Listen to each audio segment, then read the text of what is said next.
you call it a simulation, and there's other ways to describe it, but we all feel there is a grid. And as you say, when we move through these layers of frequency and come higher up, it is my belief that this grid, this simulation, will dissolve. And I don't know how, but it will dissolve, and we will actually experience what you might call prime reality, whatever that is. And as you say, infinity in all of its glory and beauty.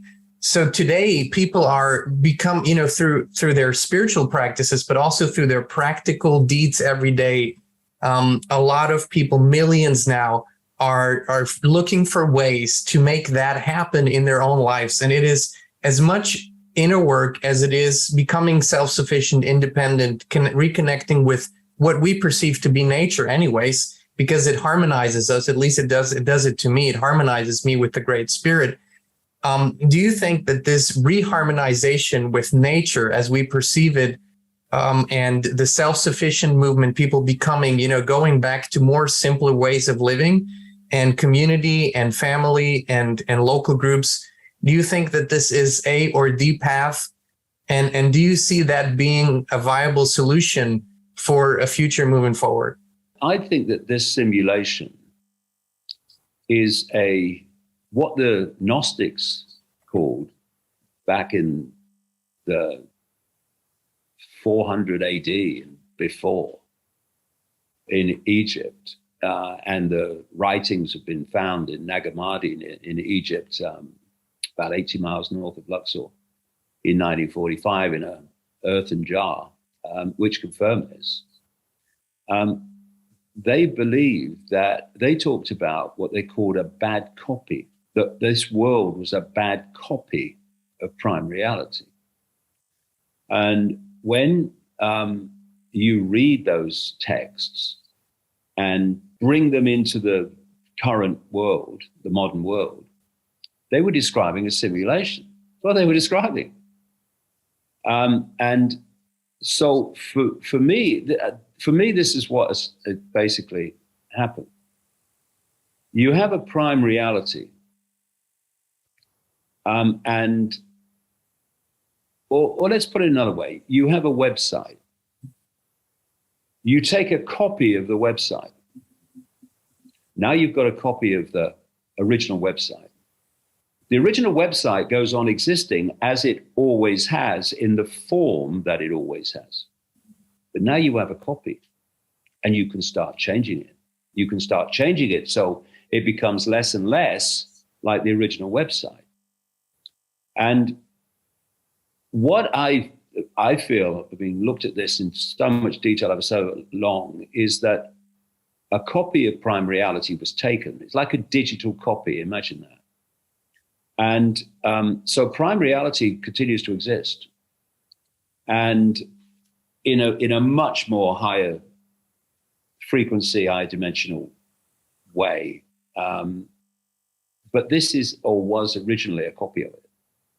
And what they're doing is they're changing the copy. This is why they're changing the atmosphere. They're changing everything more and more.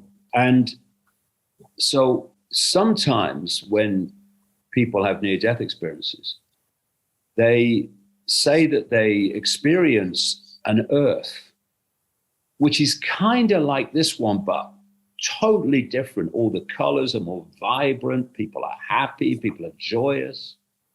And so I do think that what's happened is that a simulated copy of prime reality, not the entirety of prime reality, but just one section of it, has been overlaid, and that humans have been tuned into it.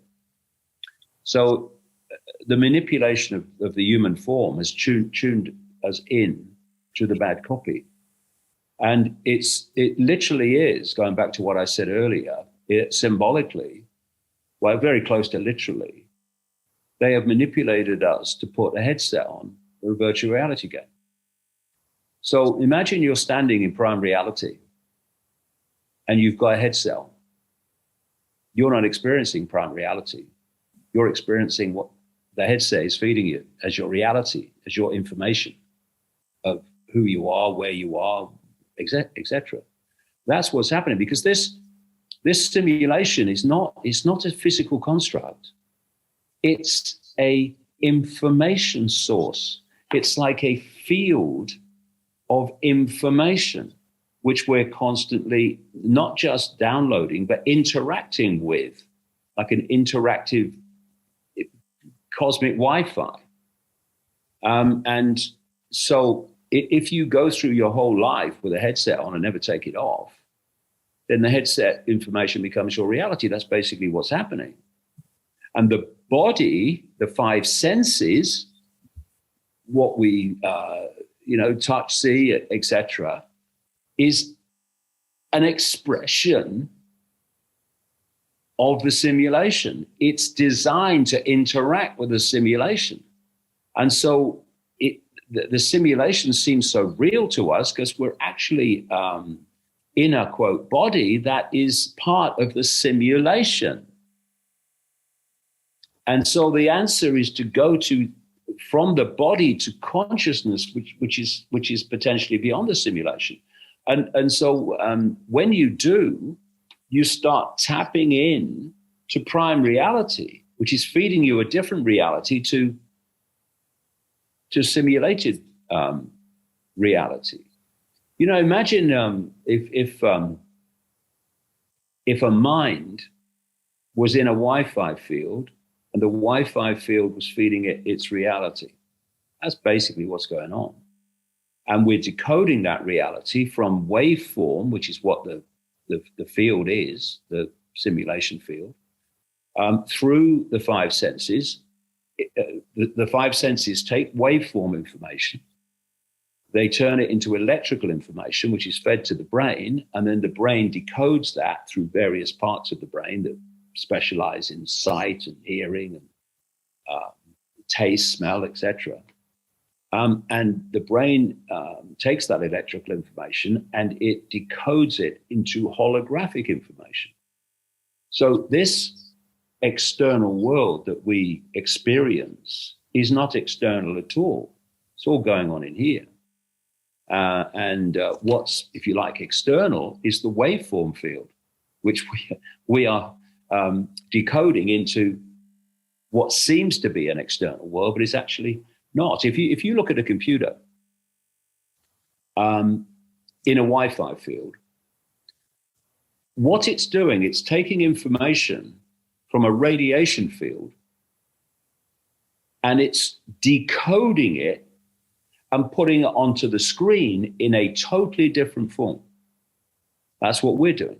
That's how we decode the matrix. And where is the decoding going on? I'm looking at this screen now of this computer. It's not external to the computer, what I'm looking at. It's internal to the computer. So the computer is decoding the Wi-Fi field from a radiation form into pictures, graphics, words, etc., colors, inside the computer. That's what we're doing. And if you take the Matrix as a example, the Matrix movies, when they enter the Matrix, they don't enter it with their bodies, they enter it with their minds. Their bodies stay outside the Matrix, that in their Matrix film symbolism. They put the probe in the back of the neck, actually in the reptilian brain area, and their mind goes into the Matrix, not their body. And I say in the book, I mean, this gets really deep, this bit. I say in the book that, you know, we think that those that believe in any kind of life beyond human, that we incarnate into the body. I say the mind is not in the body is in the mind. It's all mind. We encourage you to jump over to the Inspired community on Locals to watch the full uncensored, unfiltered, inspired conversation with David Icke. It is absolutely free of charge. All you need to do is create an account if you haven't yet. The link is in the description. Please listen with your spirit, watch with your spirit, and enjoy this beautiful conversation with David Icke.